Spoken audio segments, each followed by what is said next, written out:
বাংলাদেশে হচ্ছেটা কি? যুদ্ধ করে এদের স্বাধীন করেছি, কেউ এসে স্বাধীন করে দিয়ে যায়নি।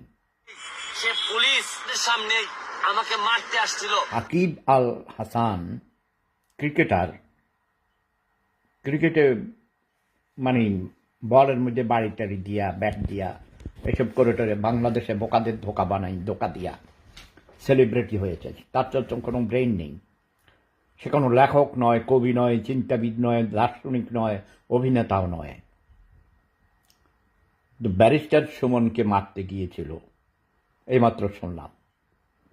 হয় কি, ছোট লোক বড় হলে বন্ধুরে কাঁদায়। তার ইতিহাস খুঁজে দেখেন, তার সদ্য পুরুষে কোনো শিক্ষিত লোক নেই, ফকিন্নি গরিব সাকিব আল হাসান একজন ব্যারিস্টার।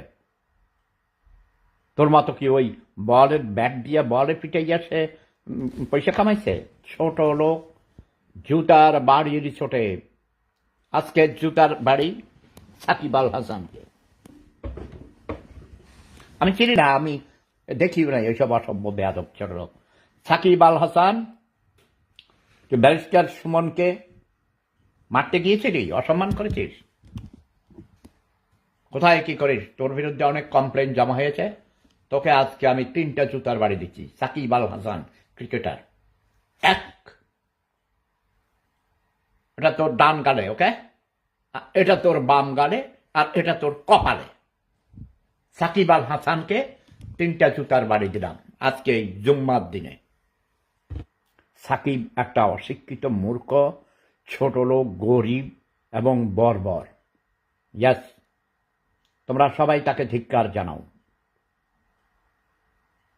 ব্যারিস্টার সুমন একজন ব্যারিস্টার, তার ফ্যামিলি ব্যাকগ্রাউন্ড আমি খবর নিয়েছি, তারা সৈয়দ বংশের লোক। সে একজন সৎ মানুষ এবং তার এলাকায় নিজের টাকা দিয়ে বন্যার সময় দেখেছি টাকা কালেক্ট করেছে, কয়েক কোটি টাকা কালেক্ট করেছে। গরিব, নিরীহ, নির্যাতিত, অবহেলিত, পিছিয়ে পড়া, বঞ্চিত গরিব মানুষের জন্য কাজ করে যাচ্ছে এই লোকটি, ছেলেটি। ছেলেকে বলবো কেন, এখন তো সে অনেক বড় হয়েছে। ব্যারিস্টার সুমনের নাম শুনে নেই, পাক বাংলা ভারত উপমহাদেশে খুব কম লোক খুঁজে পাবেন। সে একজন স্বেচ্ছাসেবক, স্বেচ্ছায় মানুষের কাজ করে।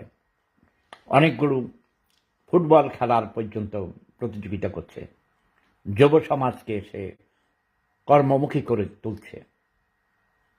অনেকগুলো ব্রিজ করে দিয়েছে নিজের টাকা দিয়ে, এবং টাকা কালেক্ট করার মোটিভেশনাল ক্যাপাসিটি আছে তার।